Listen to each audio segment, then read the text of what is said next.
Welcome to the Lost Chronicles Vault. Come in, step away from the present for a little while, let the echoes of the past surround you. Hmm. Today, we're turning our attention to a period of immense upheaval, a time when the very foundations of the world seemed to crack and, well, crumble. We're undertaking a deep dive into the genesis of the two world wars of the 20th century. Right. But instead of viewing them as totally separate events, we'll explore them as, interconnected chapters, really one single devastating narrative. And for you listening, this isn't just about memorizing dates or battle lines. It's about trying to grasp the deep currents, the things that propelled an entire civilization towards, well, unimaginable destruction. Yeah, the scale of loss. Yeah, It still resonates today, doesn't it? it really does. And it brings up these fundamental questions about who we are, what we're capable of, both good and terrifyingly bad. Our exploration really begins in Europe, late 1800s. You need to picture a continent brimming with confidence, with innovation. You're seen as the peak, right? Right. Exactly, the zenith of progress. But beneath that sort of gleaming surface, tensions were building, pressures were mounting. It wasn't all stable. And the assassination of Archduke Franz Ferdinand in Sarajevo, that single act of violence, it was undeniably the spark. I mean, everyone points to that. It was the spark, absolutely. But the conditions for that huge conflagration, the tinder, if you will, had been gathering for decades. It was ready to go up. So the First World War, 1914, it really marks the end of an old order, doesn't it? Completely. Some call it the fall of the eagles. Think about the great European dynasties, some stretching back centuries, It's gone. suddenly collapsing or just irrevocably altered. Empires that seemed unshakable Yeah. vanished or fractured beyond recognition. You're talking Austria-Hungary, Germany, the sprawling Ottoman Empire. Tsarist Russia, Hmm. all either dissolved into new forms or were just violently shaken right to their core. And like we said, the spark, Mhm. Sarajevo. A single death, but the consequences just Yeah. immense. And that chain reaction, it was intensified by this really intricate network of alliances. Carefully constructed, maybe too carefully, dangerously so. You have the Central Powers, Austria-Hungary, Germany were the big ones there. And opposing them, the Allied powers. Initially Serbia, Russia, France, Britain, Italy joins them later. It was a system where one local dispute could just explode. And tragically it did. Escalated with terrifying speed, pulling nation after nation into the abyss. It's chilling how fast it happened. So the First World War finally ends, leaves behind this landscape of utter devastation. And then comes the peace, or, well, what passed for it. The Treaty of Versailles. Its impact. Right. It's almost impossible to overstate, really. Germany was held responsible, Yeah. solely responsible, right, for the whole war. Yes. And the terms imposed were, well, punitive is putting it mildly, extremely harsh. Loss of significant territories, crippling economic reparations that would, haunt its future for years. Severe restrictions on its military, too. The intent was clear. Punish Germany, prevent future aggression. But the consequence, maybe unforeseen, was this deep, deep resentment, a sense of profound injustice that just soaked into German society. And it spread beyond Germany, too. That feeling of unfairness wasn't just contained there. Right, like Italy, they felt their sacrifices hadn't been recognized, that they didn't gain enough for what they'd lost. Exactly. And within Germany itself, that wounded national pride, combined with the economic hardship, the desperation, it created fertile ground, really fertile ground for a particularly dangerous ideology. And this is where Adolf Hitler emerges, isn't it? This is the moment. He's skillfully exploited that humiliation, that feeling of being wronged, offered this compelling narrative of victimhood and, importantly, revenge. Promising to restore Germany's glory. That whole revanchist agenda, reclaiming lost territories, national prestige, it was a direct, almost poisonous fruit of those unresolved issues from the First World War. It grew right out of Versailles. Which brings us inevitably to the next devastating chapter. The Second World War, starting in 1939, it really wasn't separate, was it? It felt more like a terrifying second act. Precisely.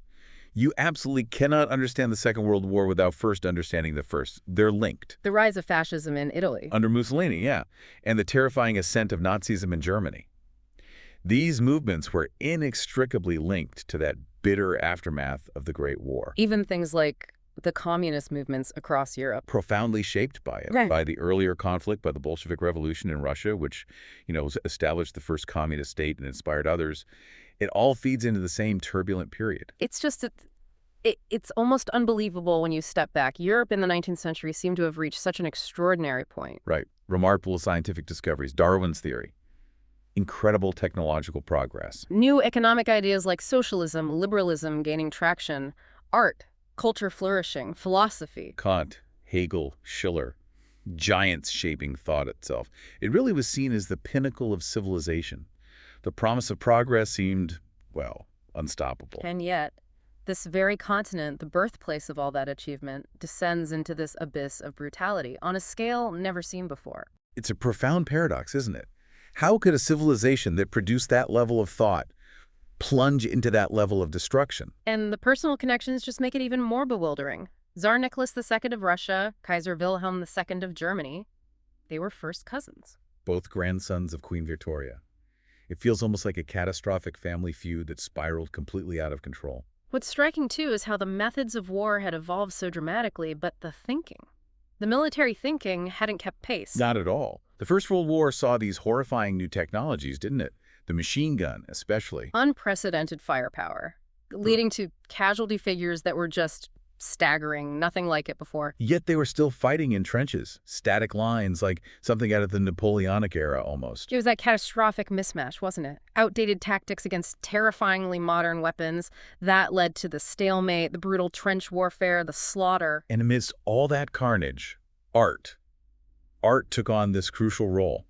As a witness, a kind of silent scream. When words just failed. Exactly. When words couldn't convey the scale of suffering, art emerged to reflect those unspeakable realities, the human cost. Even before the war, you had cubism, fauvism, breaking tradition, maybe foreshadowing the fragmentation to come. It really forces you to question that whole notion of progress, doesn't it? The Enlightenment ideals, reason guiding humanity. How could the birthplace of human rights, the concept of the citizen, descend into totalitarianism? It flies in the face of that narrative. And it raises questions about the pre-war culture, too. There was often this, well, romanticized view of war, wasn't there? Oh, definitely. A glorification of martial valor, nationalistic fervor. But that idealized vision just shattered against the horrific reality soldiers faced in those muddy, rat-infested trenches. Eric Maria remarks, all quiet on the Western Front. It just captures that so vividly, the disillusionment, the trauma soldiers carried. Such a powerful testament. It shows the huge gulf between the idea of war and the brutal truth of it. And this wasn't just a European affair, was it? It quickly went global. Because the European powers drew soldiers from their huge colonial empires.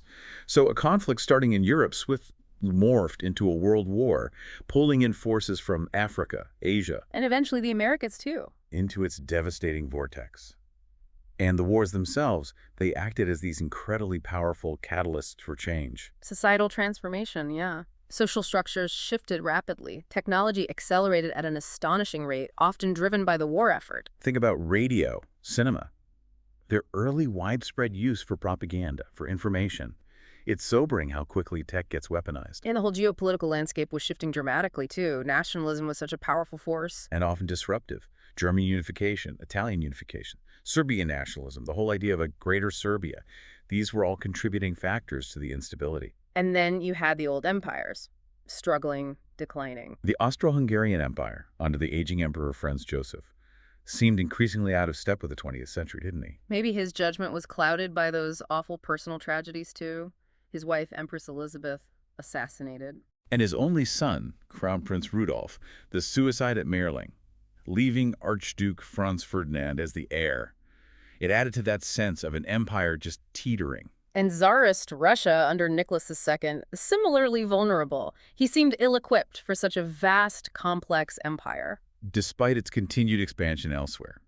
And even a power like Great Britain, initially hesitant. They didn't want to get dragged in, did they? No, but they eventually were. Inexorably drawn in, suffering immense losses, particularly among their aristocracy, their brightest young men. It just makes you pause, doesn't it? Think about the sheer scale of human potential just extinguished. The innovations, the art, the medical breakthroughs that never happened because millions of lives were cut short. It's unimaginable, really. When you look at specific battles, Verdun, the Somme, the names themselves evoke such horror. The sheer scale of suffering is almost impossible to grasp. Yet even then, you see these glimmers of incredible human resilience. Like the Parisian taxi drivers at the Battle of the Marne, mobilizing to get troops to the front. Exactly. Yeah. Extraordinary moment. And it wasn't just Europeans. Think of the Anzacs, Australians, New Zealanders at Gallipoli. Landing with such courage, facing brutal conditions, staggering losses. Those romanticized notions of war, they were just brutally shattered by trench life.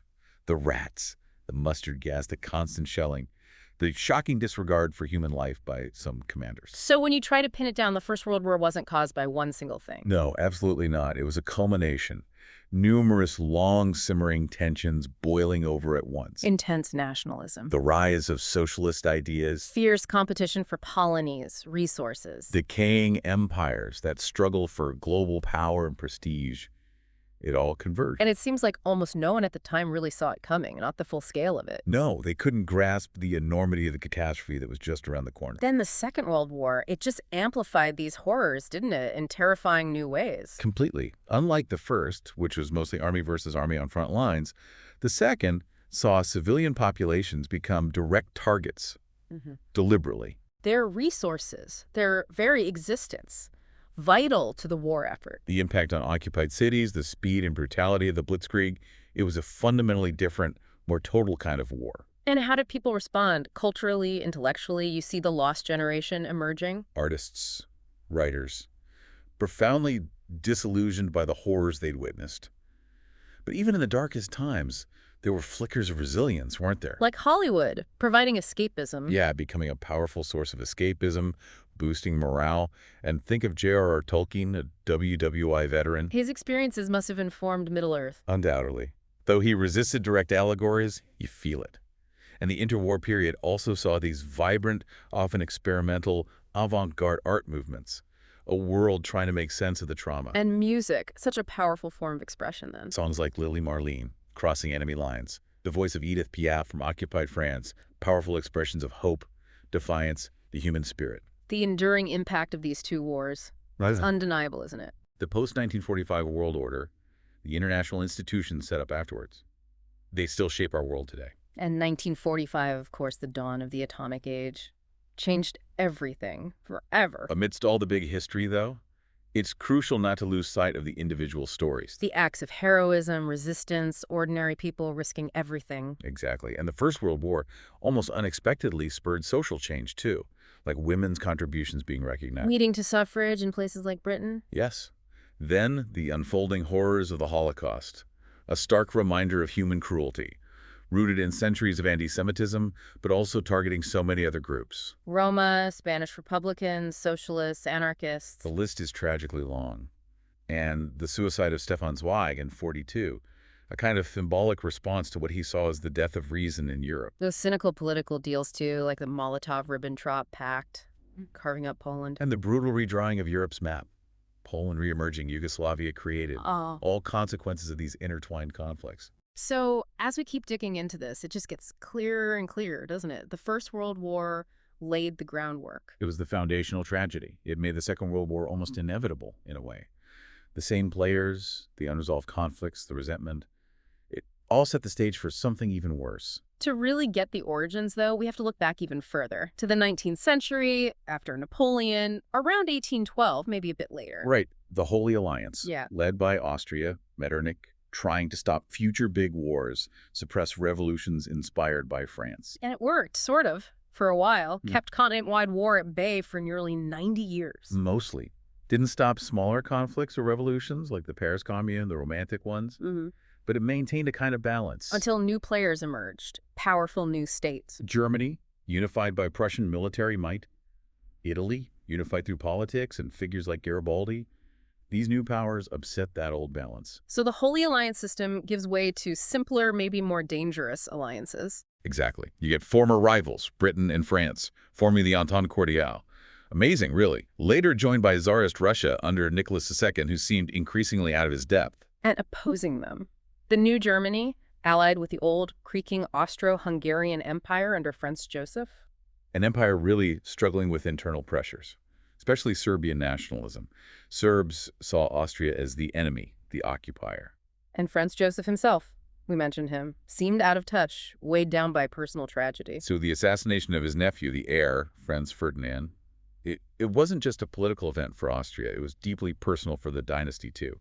It became the catalyst, the breaking point. It's this incredibly tangled web, isn't it? Personal relationships between monarchs, national pride, broken promises, ambitions, all leading to war. Absolutely. And the tragic irony that this monumental conflict starts in the Balkans, a region often underestimated, even dismissed. Bismarck famously said the whole Eastern question wasn't worth the bones of one Pomeranian grenadier. Yet that's exactly where the tinderbox ignited, the flames spreading with terrifying speed to engulf Western Europe. So as we wrap up this first part of our deep dive, we can start to see that intricate, tragic interplay.